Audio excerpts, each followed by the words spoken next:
시편 56편은 믿음의 선배인 다윗의 경험을 통해 어쩔 수 없는 고난 속에 있는 신앙인들에게 어떤 마음과 생각을 가져야 하는지 지혜를 주고 있습니다. 자, 다윗이 처한 상황이 어떤 상황이었을까요? 시편 56편은 사무엘상 21장의 사건들을 배경으로 합니다. 그때 다윗은 다윗의 피에 굶주린 사울을 피해 자신의 손으로 죽인 골리앗의 고향 가드 땅에 들어갑니다.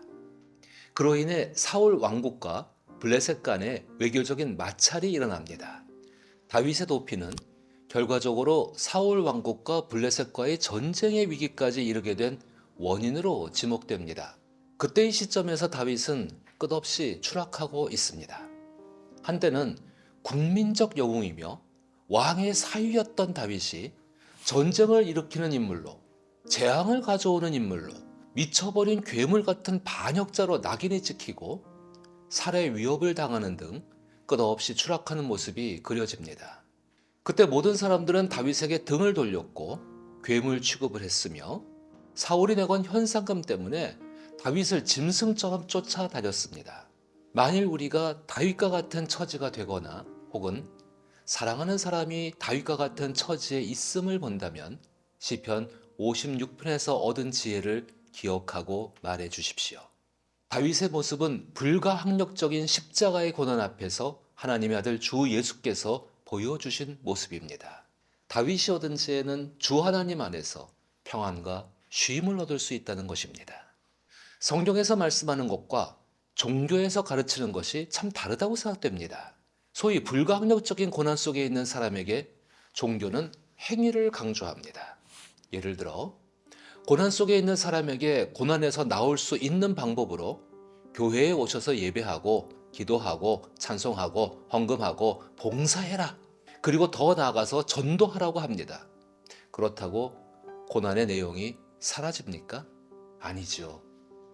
반면 시편 56편은 그런 상황 속에서 어떤 행위를 요구하지 않습니다. 오직 마음의 태도를 말합니다. 깊은 고난은 사람으로 하여금 실제적으로 아무것도 할 수 없게 만듭니다. 병원의 중환자실에서, 교도소의 골방 안에서, 극단적인 선택을 해야 하는 상황에서 마치 예수 그리스도처럼 십자가에 못 박혀 손과 발과 몸을 움직일 수 없는 것 같아 보일 때 사실 그땐 우리는 아무것도 할 수 없습니다. 그러나 성경은 늘 우리에게 말씀하십니다. 아무것도 할 수 없는 그 고난의 자리에 하나님께서 항상 함께 하신다는 것을 말이죠. 언제나 그렇듯이 자기 인격에 성실하신 하나님은 다윗을 이미 품에 안고 계셨습니다. 다윗이 해야 할 일은 능동적으로 행동하시는 하나님의 품 안에서 두렵고 혼란스럽고 서글프고 급한 분노의 감정을 가라앉히는 것입니다. 1절부터 7절은 하나님의 품 안에서 극도로 혼란스러운 다윗의 모습입니다. 1절에서 2절을 보면 다윗으로 보이는 시인이 어떤 처지에 있는지 하나님께 낱낱이 고합니다. 이렇게 자신의 처지와 심정을 고스란히 하나님께 쏟아내면서 하나님의 품 안에 있는 자신을 느끼게 됩니다. 그 느낌은 조금씩 하나님께 대한 확신으로 발전합니다. 3절과 4절은 하나님의 품 안에 있는 자신을 느끼며 고통 중에 하나님을 의지하는 고백으로 발전하는 것을 볼 수 있습니다. 하나님께 얻은 확신입니다. 악을 행하는 사람은 하나님을 조롱하는 교만한 사람이기 때문에 하나님의 인격대로 성실하게 교만을 꺾으신다는 확신입니다. 이어지는 5절에서 10절을 보면 하나님의 성실하신 인격을 신뢰하는 마음 가운데 진정한 나의 편이 되시는 하나님을 느끼며 적극적으로 이 현실의 어려움 속에서 도움을 주시길 간구하고 있습니다. 특히 7절에 그들이 악을 행하고야 안전하오리까 라는 구절을 보면 표준 세번역 성경은 다음과 같이 번역하였습니다. 그들이 악하니 그들을 벌하여 주십시오. 하나님, 그 민족에게 진노하시고 그 민족을 멸망시켜 주십시오. 이처럼 자기 인격에 성실하신 하나님께서 악을 행하는 사람을 언제까지 두고 보실 것입니까? 라는 더욱 적극적인 탄원입니다. 그리고 문맥으로 보아서 악을 행하는 사람은 악을 멸하시는 하나님 앞에서 피할 것이 없습니다. 라는 탄원하는 자가 당하고 있는 악을 확실히 제거하여 주실 것이라는 굳은 신뢰로 발전하고 있는 시인의 내면의 모습을 볼 수 있습니다. 그리고 8절의 참 의미는 보호자 없이 쫓기는 신세가 된 가난하고 비참한 현실을 가진 사람을 하나님께서 자기 인격에 성실하게 돌보신다는 것을 은유적으로 표현한 것입니다. 그것은 다윗뿐만 아니라 가난하고 가련한 사람을 대하시는 선하신 하나님의 인격입니다. 따라서 예루살렘의 성전과 하나님의 백성들은 하나님의 인격을 닮아 가난하고 가련한 사람들을 돌보는 일에 자기를 희생해야 했습니다. 그리고 주 예수께서도 우리에게 오셔서 동일한 하나님의 인격을 나타내셨습니다. 주 예수의 성실하심은 그때도 오늘도 동일하게 보호자가 없는 가련하고 가난한 사람들과 함께 하십니다. 만약 당신과 사랑하는 사람이 시편 56편의 다윗처럼 되었을 때 당신을 사랑하시는 예수님을 알려주세요. 그리고 원수로 인한 두려움이 있을 때 오히려 자기 인격에 성실하신 하나님이 나의 편인 것을 깨닫는 것입니다. 그리고 자기를 하나님 편에 속한 사람으로 변화시키는 것입니다. 그 변화는 마음에 있는 하나님께 대한 느낌에서 시작됩니다. 그러나 우리는 원수로 인한 두려움이 있을 때 기도하고 예배하지만 주술적일 때가 많습니다. 하나님께서 원하시는 예배와 기도는 원수를 쫓아내기 위한 주술이 아닙니다.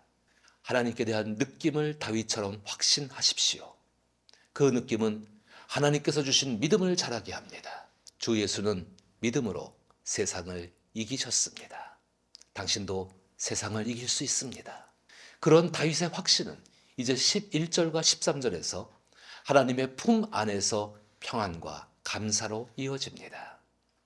12절에서 말하는 하나님께 서원하는 것은 매우 귀중한 일입니다. 그러나 하나님을 우상 취급하지 마십시오.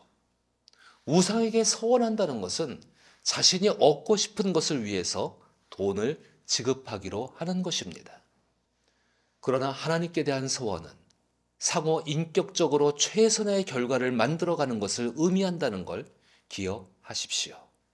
그래서 12절의 의미는 주 하나님, 주께서 나에게 약속하신 것을 다 지키셨습니다. 그리고 나는 마음에서부터 감사를 드립니다.